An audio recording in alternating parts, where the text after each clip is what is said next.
Ma fille adolescente a couvert l'infidélité de ma femme pendant 1 an. J'ai expulsé ma femme infidèle et ma fille menteuse. Jamais je n'aurais pensé me retrouver ici, à me confier à des inconnus sur Internet, mais la vie a une manière de vous surprendre quand vous vous y attendez le moins.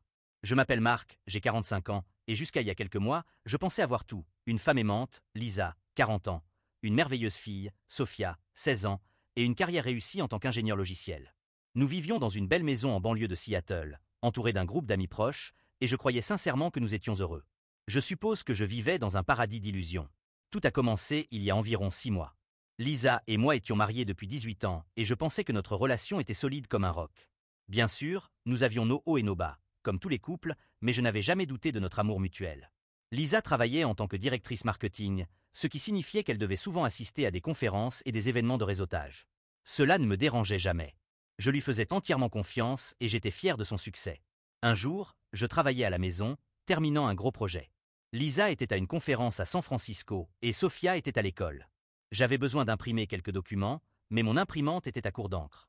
Je me suis souvenu que Lisa avait mentionné qu'elle avait des cartouches supplémentaires dans son tiroir de bureau, alors je suis allé en prendre une. En ouvrant le tiroir, j'ai remarqué une petite boîte inconnue cachée au fond. La curiosité a pris le dessus et je l'ai sortie. À l'intérieur, il y avait plusieurs cartes clés d'hôtel, des tickets de cinéma et de petits souvenirs. Rien d'inhabituel pour quelqu'un qui voyage pour le travail, sauf que ces objets provenaient de lieux dont Lisa n'avait jamais parlé. Il y avait même un porte-clés de Las Vegas, une ville qu'elle prétendait détester. J'ai ressenti une sensation de malaise dans l'estomac, mais je me suis dit que j'étais paranoïaque. Il devait y avoir une explication raisonnable, n'est-ce pas? J'ai tout remis exactement comme je l'avais trouvé et j'ai essayé de me concentrer sur mon travail, mais mon esprit revenait sans cesse à cette boîte. Dans les jours qui ont suivi, je ne pouvais pas me débarrasser de ce sentiment que quelque chose n'allait pas. J'ai commencé à prêter plus d'attention au voyage de Lisa, à ses habitudes avec son téléphone, à ses explications sur les endroits où elle était allée. De petites incohérences, que je n'avais jamais remarquées auparavant, m'ont soudain semblé flagrantes. La manière dont elle posait son téléphone face contre la table lorsque j'entrais dans la pièce, comment elle sortait pour prendre certains appels, prétendant qu'il s'agissait de travail. Je me détestais pour ça, mais j'ai commencé à fouiner. Je n'en suis pas fier, mais je me sentais devenir fou. Un soir, alors que Lisa était sous la douche, j'ai vérifié son téléphone. Il y avait plusieurs messages d'un contact nommé Mike qui semblait étrangement personnel pour un collègue de travail. Je n'ai pas eu le temps de tous les lire, mais ce que j'ai vu m'a brisé. J'ai hâte de te voir la semaine prochaine, tu m'as manqué. La réponse de Lisa, moi aussi, ces voyages sont les meilleurs moments de mon mois. J'ai reposé le téléphone, malade. Je voulais la confronter sur le champ, mais je savais que j'avais besoin de plus de preuves. Et si je me trompais? Et si Mike n'était qu'un ami proche? Je devais en être sûr avant de potentiellement détruire mon mariage. Le lendemain, j'ai fait quelque chose dont je ne suis pas fier. J'ai installé un enregistreur de frappe sur notre ordinateur familial. Lisa l'utilisait souvent pour vérifier son email personnel quand elle ne voulait pas utiliser son ordinateur de travail. Cela ressemblait à une violation, mais j'étais désespéré d'avoir des réponses. Une semaine a passé et Lisa est partie pour un autre voyage d'affaires. Dès qu'elle est partie, j'ai vérifié les données de l'enregistreur. Il y avait des emails datant de plusieurs années, adressés à un homme nommé David. Au début, il semblait assez innocent, discussion sur le travail, potin de l'industrie. Mais en continuant à lire, le ton a changé. Ils sont devenus plus intimes, remplis de blagues internes et de références à des moments passés ensemble. J'ai fouillé plus profondément, vérifiant les relevés de cartes de crédit et les relevés bancaires. J'ai trouvé des factures d'hôtels et de restaurants dans des villes que Lisa n'avait jamais mentionné visiter pour le travail. Il y avait même des billets d'avion pour Las Vegas, 3 voyages au cours de l'année écoulée. J'avais envie de vomir. 18 ans de mariage, et Dieu sait combien de ces années ont été basées sur un mensonge. Mais la trahison allait plus loin que Lisa. En continuant mes recherches, j'ai trouvé des messages entre Lisa et Sophia. Ma fille, la fille que j'ai élevée et aimée pendant 16 ans, savait pour l'infidélité depuis au moins 1 an. Il y avait des messages dans lesquels Lisa demandait à Sophia de me mentir sur ses voyages, de couvrir ses mensonges. La semaine suivante, j'étais un vrai désastre. Je ne pouvais ni dormir ni manger. Je restais éveillé la nuit à repasser en boucle chaque conversation, chaque interaction, à chercher des indices que j'aurais pu manquer. Comment ai-je pu être aussi aveugle? Pendant la journée, je faisais semblant de travailler, mais mon esprit était ailleurs. Je me surprenais à regarder les photos de nous deux sur mon bureau, me demandant si Lisa pensait à David quand nous les avons prises. Le plus difficile était de faire semblant que tout allait bien. Quand Lisa est revenue de son voyage, je l'ai observée défaire ses valises, écouter ses histoires de réunions ennuyeuses et d'événements de réseautage, tout en sachant que tout cela n'était que mensonge. Chaque sourire, chaque baiser, était comme un coup de couteau dans mon cœur. Je voulais la confronter immédiatement, crier et exiger des réponses, mais je me suis forcé à attendre. Je devais rester calme, avoir toutes les preuves en main. Je ne voulais lui laisser aucune possibilité de nier ou de détourner la conversation. Enfin, après 3 jours d'agonie à prétendre que tout allait bien, j'ai décidé qu'il était temps. J'ai attendu que Sofia soit sortie avec des amis. Je ne pouvais pas gérer les deux en même temps. J'ai fait asseoir Lisa dans notre salon, le même salon où nous avions passé d'innombrables soirées à regarder des films, parler de nos journées et planifier notre avenir. L'ironie ne m'a pas échappé. Nous devons parler, lui ai-je dit. Lisa semblait confuse, peut-être un peu inquiète. Tout va bien. J'ai ri, mais il n'y avait aucun humour là-dedans. Non, rien ne va. Je sais pour David. La couleur a disparu de son visage. Elle a ouvert la bouche, probablement pour nier, mais je l'ai interrompue. Je lui ai présenté toutes les preuves que j'avais trouvées. Les emails, les factures de carte de crédit, les voyages à Las Vegas. À chaque preuve, je la voyais s'effondrer un peu plus. Quand j'ai fini, il y a eu un silence. Lisa pleurait. « Je suis tellement désolée », a-t-elle finalement dit. « Je n'ai jamais voulu que ça dure aussi longtemps. Je t'aime, vraiment, mais… » Astérisque astérisque, mais tu l'aimes aussi, n'est-ce pas? Ai-je explosé. Du es confus. Garde tes excuses, Lisa. Je ne veux pas les entendre. Depuis combien de temps? Ai-je demandé. Depuis combien de temps ça dure? Elle a hésité. 5 ans, a-t-elle admis. Mais ce n'était pas toujours physique. Au début, nous n'étions que des amis. 5 ans, plus d'un quart de notre mariage. C'était comme recevoir un coup de poing dans l'estomac. Et Sofia? Ai-je demandé. Depuis combien de temps elle le sait? Lisa semblait surprise que je sache pour l'implication de Sofia. 1 an, a-t-elle dit. Elle l'a découvert par accident. Je lui ai fait promettre de ne pas te le dire. Je lui ai dit que j'allais tout arrêter. Je me suis levé. Je ne pouvais plus supporter d'entendre d'excuses. Je veux que tu partes de cette maison, ai-je dit. Va chez ta sœur. Je vais faire rédiger les papiers du divorce. Lisa a commencé à pleurer plus fort. S'il te plaît, Marc, nous pouvons arranger ça. Je vais vraiment arrêter avec David cette fois. Je ferai tout ce que tu veux, s'il te plaît, ne jette pas nos 18 ans de mariage à la poubelle. J'ai ri à nouveau, mais il n'y avait toujours pas d'humour là-dedans. Tu les as jetés chaque fois que tu m'as menti, chaque fois que tu es allé le voir. Tu les as jetés, pas moi. Elle a essayé d'argumenter encore, mais je n'écoutais plus. Je suis monté à l'étage et j'ai mis quelques-uns de ses vêtements dans une valise. Quand je suis redescendu, Lisa était toujours sur le canapé, en train de pleurer. Sors, ai-je dit en posant la valise à ses pieds. Maintenant, je ne peux même plus te regarder. Dès que la porte s'est refermée derrière elle, je me suis effondré. J'ai pleuré comme je n'avais pas pleuré depuis mon enfance. L'affaire avec Sofia a été encore plus difficile. Elle est rentrée à la maison le lendemain, agissant comme si tout était normal. J'étais malade de voir ça. J'ai attendu après le dîner pour la confronter. Ta mère va rester chez ta tante pendant un certain temps, ai-je dit. Je sais pour David, Sofia. Je sais que tu as couvert pour ta mère. Le regard sur son visage a été comme un poignard dans mon cœur. Choc, peur, culpabilité, tout était là. Elle a immédiatement commencé à pleurer. Je suis tellement désolée, a-t-elle sangloté. Maman m'a fait promettre de ne pas te le dire. Elle a dit qu'elle allait t'arrêter.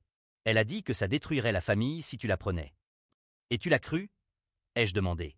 Pendant 1 an, tu m'as menti en face chaque jour. Je ne voulais pas te perdre, a pleuré Sofia. J'avais peur que tu partes si tu la prenais. Tu es le seul père que j'ai jamais eu. Je ne pouvais pas supporter l'idée de te perdre. Je voulais la réconforter. C'était la fille que j'avais élevée pendant 16 ans. J'avais été là pour chaque moment important de sa vie, mais chaque fois que je la regardais, tout ce que je voyais, c'était la trahison. Fais tes valises, ai-je dit. Tu vas aller chez ta mère, chez ta tante. Les yeux de Sofia se sont écarquillés d'incrédulité. Quoi? Non, s'il te plaît, ne me fais pas partir. Elle a commencé à pleurer plus fort, tendant la main vers moi. J'ai reculé. Tu aurais dû y penser avant de me mentir pendant 1 an. Je ne peux même pas te regarder en ce moment sans me sentir trahi. J'ai besoin que tu partes. Sofia est montée en courant, en sanglotant. Je l'ai entendue bouger dans sa chambre, en train de faire ses bagages. Quand elle est redescendue, son visage était rouge et gonflé à force de pleurer. S'il te plaît, a-t-elle essayé une dernière fois. Je t'aime, papa. S'il te plaît, ne fais pas ça. L'entendre m'appeler papa m'a presque brisé, mais j'ai tenu bon. Pars, ai-je dit. Maintenant. Les semaines suivantes ont été floues. Je ne mangeais presque pas, je dormais à peine. Je déambulais dans la maison, regardant les photos de notre famille, me demandant comment tout avait pu mal tourner à ce point. Mes collègues ont remarqué que quelque chose n'allait pas, mais j'ai ignoré leurs inquiétudes. Comment aurais-je pu leur expliquer que toute ma vie avait été un mensonge? Que la femme que j'aimais me trompait depuis des années, que l'enfant que j'avais élevé comme la mienne m'avait trahi. 2 semaines après la confrontation, l'avocat de Lisa m'a contacté. Il voulait discuter de la division des biens et des arrangements de garde pour Sofia. Dans un moment de colère, je suis allé à la banque et j'ai retiré tout l'argent de nos comptes communs, environ 120 000. Je savais que ce n'était probablement pas légal, mais je ne pensais pas clairement. J'ai pensé que la moitié de cet argent m'appartenait de toute façon et que Lisa me devait pour toutes ces années de mensonges. J'ai tout mis sur un nouveau compte à mon nom. Cela m'a fait du bien pendant un instant, reprendre un peu de contrôle, mais la satisfaction a été de courte durée. La famille de Lisa a commencé à m'appeler, disant que ce n'était pas juste, que je devais y réfléchir à 2 fois. Sa sœur m'a laissé un message vocal, me traitant de salaud sans cœur pour avoir expulsé Sofia. Les parents de Lisa, qui, je pensais, m'aimaient comme leur fils, ont menacé de poursuites judiciaires pour cet argent. Certains de mes amis pensent que j'ai été trop loin, surtout en prenant l'argent et en expulsant Sofia. Ils disent que je punis une enfant pour les erreurs d'un adulte, que je laisse ma colère obscurcir mon jugement. Mais d'autres pensent que j'ai raison, que Lisa et Sofia m'ont trahi et qu'elles méritent d'en assumer les conséquences. Ma propre famille est divisée sur la façon de réagir. Mes parents me soutiennent, furieux de la façon dont j'ai été traité, mais ma sœur pense que je suis trop dur, surtout avec Sofia. Elle me rappelle constamment que Sofia n'est pas ma fille biologique, qu'elle a été mise dans une position impossible par sa mère. J'essaie de me concentrer sur l'avenir, mais c'est difficile. Tout ce que je croyais savoir sur ma vie, ma famille, a été bouleversé. Je ne sais plus quoi penser. Alors, me voilà, en train de me confier à des inconnus sur Internet. Je suppose que je cherche des conseils, ou peut-être juste une validation que je ne suis pas fou de ressentir tout cela. Comment passe-t-on à autre chose quand toute sa vie a été un mensonge? Mise à jour 1. Cela fait 2 mois depuis ma dernière publication et beaucoup de choses se sont passées. Je ne sais pas si les choses sont meilleures ou pires, mais elles sont certainement différentes. D'abord, les batailles juridiques. L'avocat de Lisa m'a attaqué fort à propos de l'argent que j'avais retiré de notre compte commun. Ils ont menacé de m'emmener en justice pour faute financière si je ne rendais pas au moins la moitié de ce que j'avais pris. Après en avoir discuté avec mon propre avocat, oui, j'en ai enfin engagé un, j'ai accepté de transférer la moitié de l'argent. Cela ressemblait à une défaite, mais mon avocat m'a assuré que c'était la décision intelligente à long terme. La maison est un autre point de discorde. Lisa veut la vendre et partager les profits, mais je ne suis pas prêt à la laisser partir. C'est la maison que nous avons construite ensemble, littéralement. Je l'ai moi-même en grande partie dessinée. L'idée que des étrangers y vivent me rend malade, mais je ne peux pas non plus racheter la part de Lisa seule. Nous sommes dans une impasse pour l'instant. En ce qui concerne Sofia, la situation s'est encore compliquée. Il y a environ 1 mois, elle s'est présentée chez moi sans prévenir. Je travaillais dans mon bureau à domicile quand j'ai entendu frapper à la porte. Quand j'ai ouvert, elle était là, paraissant petite et effrayée, avec un sac à dos sur l'épaule. J'ai découvert qu'elle avait eu une énorme dispute avec Lisa. Sofia avait enfin confronté sa mère à propos de l'infidélité et du fait qu'elle l'avait obligée à me mentir pendant des années. Lisa avait essayé de justifier ses actions, disant que Sofia ne pouvait pas comprendre les relations d'adultes. Cela avait conduit à une dispute, Sofia accusant Lisa de détruire notre famille. Dans un accès de colère, Sofia avait fait ses valises et était partie. Contre mon meilleur jugement, j'ai accepté de la laisser rester cette nuit-là. Je lui ai dit que nous réglerions les choses le lendemain. J'ai préparé la chambre d'amis pour elle, la même chambre où elle avait dormi quand elle était venue vivre avec nous, 16 ans plus tôt. Cette nuit-là, j'ai entendu des sanglots étouffés venant de la chambre de Sofia. Le lendemain matin, j'ai appelé Lisa pour lui dire que Sofia était chez moi. Dire qu'elle était en colère serait un euphémisme. Elle m'a accusé de monter Sofia contre elle, de manipuler la situation. Je l'ai laissé parler, trop fatiguée pour argumenter. Elle peut rester ici pour l'instant, ai-je dit lorsque Lisa a enfin fait une pause pour respirer, mais nous devons trouver une solution à long terme. Ce n'est pas sain pour aucun d'entre nous. Lisa a accepté à contre-cœur, probablement en réalisant qu'elle n'avait pas beaucoup de choix. Sofia avait presque 17 ans et la forcer à rentrer chez elle ne ferait que l'éloigner encore plus. Donc, maintenant, 2 mois après avoir pensé que j'avais coupé tous les liens avec ma vie d'avant, je me retrouve à vivre de nouveau avec ma belle-fille. C'est compliqué. Il y a des moments où cela semble presque normal, comme lorsque nous dînons ensemble ou que je l'aide avec ses devoirs. Mais ensuite, je me rappelle tout ce qui s'est passé et la colère remonte. Sofia fait des efforts, je le reconnais. Elle va en thérapie, quelque chose que je ne peux toujours pas faire, et elle a fait plusieurs tentatives pour s'excuser et expliquer ses actions. Elle m'a raconté à quel point elle se sentait coupable de m'avoir menti, comment elle s'était convaincue que c'était la bonne chose à faire pour maintenir la famille unie. Je pensais que si je me taisais, maman arrêterait, comme elle l'avait promis, m'a-t-elle dit un soir. J'ai été stupide. J'aurais dû te dire la vérité dès le début. Je veux lui pardonner, je le veux vraiment. Mais chaque fois que je commence à baisser ma garde, je me souviens de ces 2 années de mensonges et je me referme. Quant à Lisa, nous parlons à peine. Nos communications se limitent au courriel sur les questions financières et sur le bien-être de Sofia. Elle a fait quelques tentatives pour s'excuser, pour se justifier, mais je ne suis pas encore prêt à l'écouter. À travers Sofia, j'ai appris que Lisa avait définitivement mis fin à sa relation avec David. Apparemment, il n'était pas très enthousiaste à l'idée d'être avec Lisa à plein temps, de gérer tout le gâchis que leur aventure avait créé. Une part de moi a ressenti une satisfaction perverse. qu'elle ressente une fraction du rejet et de la trahison que j'ai ressenti. Mes amis et ma famille sont toujours divisés sur la façon de gérer la situation. Certains pensent que je suis trop indulgent en laissant Sophia rester avec moi. D'autres me félicitent d'être là pour elle malgré tout. Je ne sais pas quel groupe a raison. J'ai encore des jours où la colère menace de m'envahir, des jours où je veux vendre la maison, changer de numéro et disparaître pour commencer une nouvelle vie ailleurs. Mais ensuite, je regarde Sophia, je vois la peur dans ses yeux quand elle pense que je pourrais la chasser à nouveau, et je sais que je ne peux pas le faire. Pour le meilleur ou pour le pire, elle est toujours ma famille, même si elle n'est pas de mon sang. Voilà où j'en suis maintenant. Le divorce s'avance lentement mais sûrement.